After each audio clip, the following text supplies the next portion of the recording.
बौद्ध धर्म का पतन एक रात में नहीं हुआ।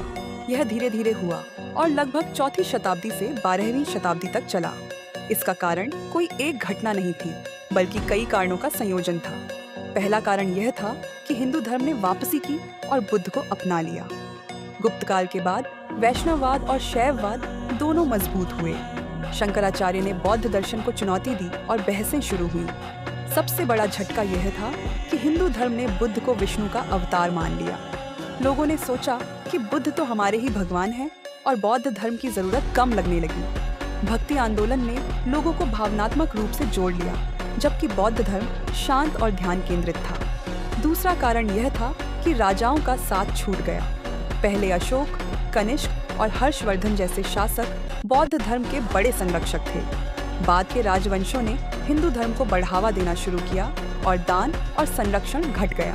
पाल वंश आखिरी बड़ा राजवंश था जो बौद्ध धर्म का समर्थन कर रहा था। तीसरा कारण यह था कि भिक्षुओं में खुद कमजोरी आ गई और संगठन अलग हो गया।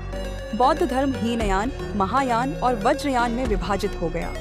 कुछ बड़े मठ जैसे नालंदा और विक्रमशिला बहुत समृद्ध बने और भिक्षु विलासिता की ओर बढ़े। लोगों और मठों के बीच दूरी बढ़ गई और आम जनता का जुड़ाव घट गया। चौथा कारण यह था कि व्यापार घटा और गांव केंद्रित व्यवस्थाएं बढ़ीं।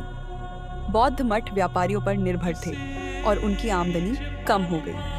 हिंदू मंदिर इस नई गांव आधारित व्यवस्था में अधिक उपयुक्त साबित हुए। पांचवा और सबसे बड़ा झटका था हूण और बाद में तुर्क आक्रमण।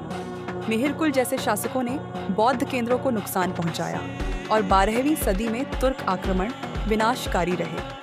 बख्तियार खिलजी के आक्रमण में नालंदा और विक्रमशिला जैसे विश्वविद्यालय जला दिए गए। हजारों ग्रंथ जल गए और भिक्षु मारे गए या भागने को मजबूर हुए। बौद्ध धर्म अहिंसा सिखाता था, इसलिए सशस्त्र प्रतिरोध संभव नहीं हुआ। अंत में बौद्ध धर्म हिंदू धर्म में घुल मिल गया और बड़े मठों के नष्ट होने से कमजोर हो गया। 13वीं सदी तक भारत में बौद्ध धर्म लगभग खत्म हो गया था, लेकिन आज नव बौद्ध आंदोलन और बाबा साहेब अम्बेडकर के माध्यम से पुनरुत्थान शुरू हुआ है। ये पुनरुत्थान आज भी जारी है। संदर्भ मुख्यतः इतिहासकारों A.L. बशम, जोवानी वेरार्डी और पुरातात्विक साक्ष्यों पर आधारित हैं। नमो बुद्धाय, नमो बुद्धाय, नमो बुद्धाय।